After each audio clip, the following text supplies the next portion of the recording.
Hey guys, what's up? Welcome back here to today's edition of Intuitive Angling, and really appreciate you guys swinging by the channel to check the video out, guys. And man, I do really appreciate that. I just want you all to know, because everybody's so busy with life and going through the day that I know we don't have time to spend all day watching YouTube videos. So really appreciate you guys checking out mine. A big thank you from me and my family for that.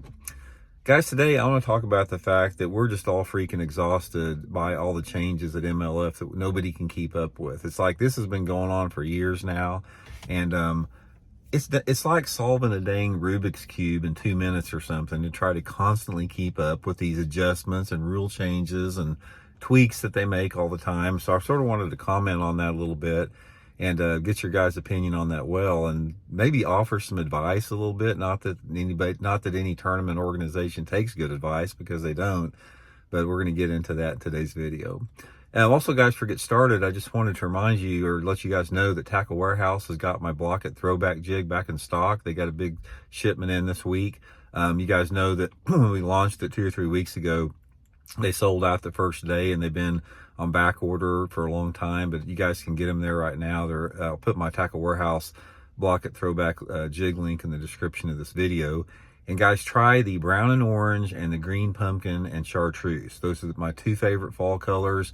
Put you a green pumpkin trailer on both of them, and it's a really good color for fall bass fishing. So much appreciated, and link in the description there. Okay, guys, in light of all the rule changes with the spotlight last week, it just goes on top of everything else that they've had that nobody can keep up with. It's like, we've seen this from the start. It's like there's so many different,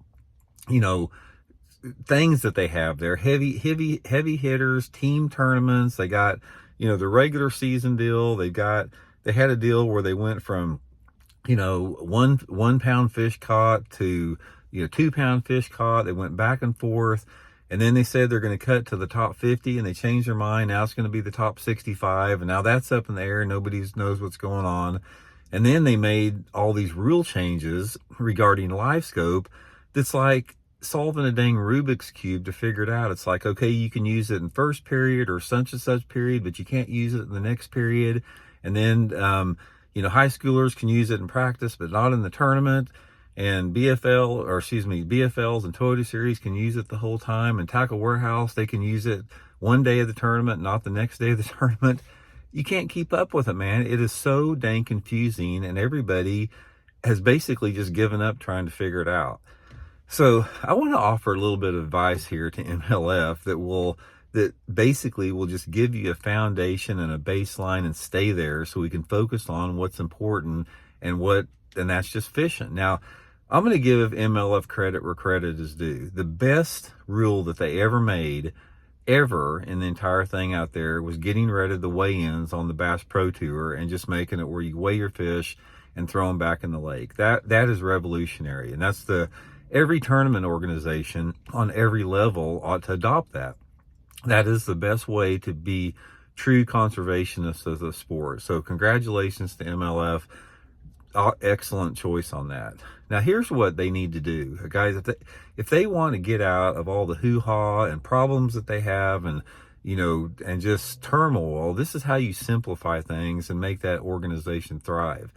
Number 1, get rid of the Bass Pro Tour and get rid of the Tackle Warehouse Tour. The Bass Pro Tour I think it's dragging the organization down. To me, it's just like some lost leader or something. But get rid of those 2 circuits and focus on the backbone and the strength of the organization at MLF, and that's the BFLs or the Phoenix Bass Fishing League, if you want to call that, and the Toyota Series. Guys, those are the best 2 circuits in the entire country. They're geared towards the grassroots anglers out there, or people that want to get started, maybe step up to the next level. The enthusiasm, everybody has a good time on them. They've been around forever. They're solid. Those are like I said, the 2 best tournament organizations out there.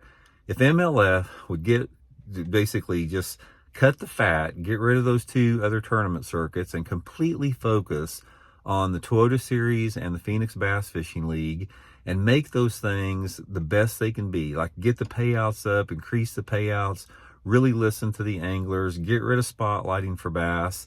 That they could like, you know, have their lane completely to themselves on that. And the potential customer base, not only from the boaters, but the co-anglers, is better than any other organization out there.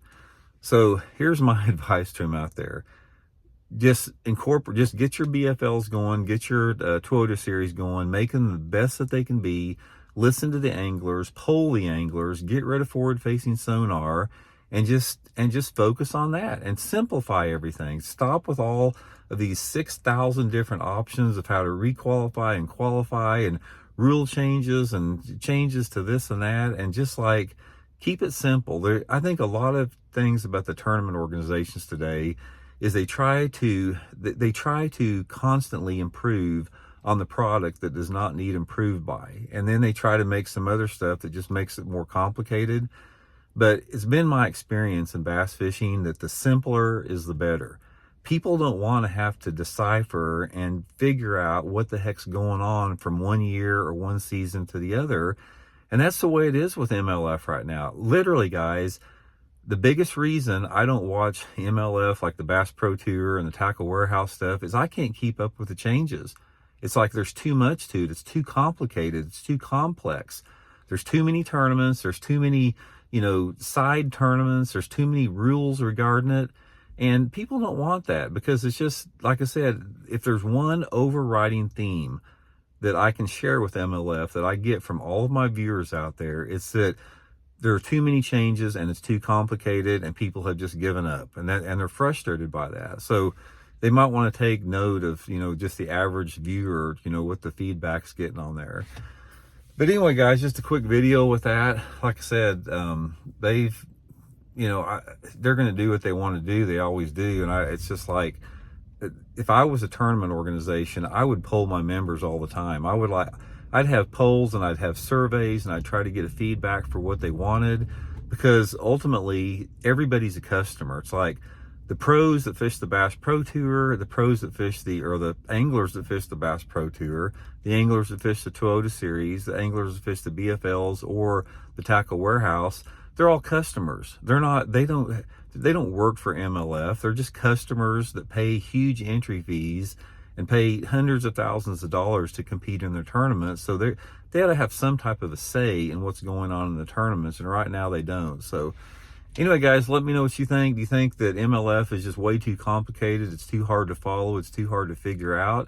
And I'd be curious to get some ideas from you all. So we'll talk later.